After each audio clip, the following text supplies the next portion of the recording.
അടുത്തത് കർക്കിടകൂറാണ്. പുണർദത്തിൻ്റെ അവസാനത്തെ പാദം പൂയം, ആയില്യം ഈ നക്ഷത്രക്കാരാണ് കർക്കിടകക്കൂറിൽ വരുന്നത്.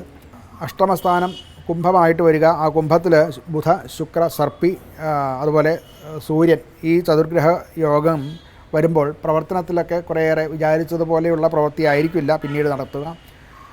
ആ സാഹചര്യങ്ങൾക്ക് അനുസരിച്ചുള്ള ചില പ്രവൃത്തികൾ വന്നു ചേരുകയും അത് ചെയ്യേണ്ടതായിട്ട് വരികയും ചെയ്യും.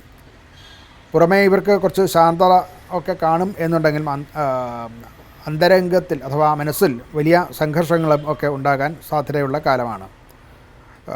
ജോലി സംബന്ധമായിട്ടും ഒക്കെ ചില മാറ്റങ്ങളും വരാൻ സാധ്യതയുണ്ട്. റിസർച്ച് ചെയ്യുക, അതുപോലെ ഇൻഷുറൻസ് മേഖലയിൽ ജോലി ചെയ്യുക, ടാക്സ് ജോലികൾ ഇതൊക്കെ ചെയ്യുന്നവർക്ക് പൊതുവെ അനുകൂലമായിട്ടുള്ള സമയമാണ്.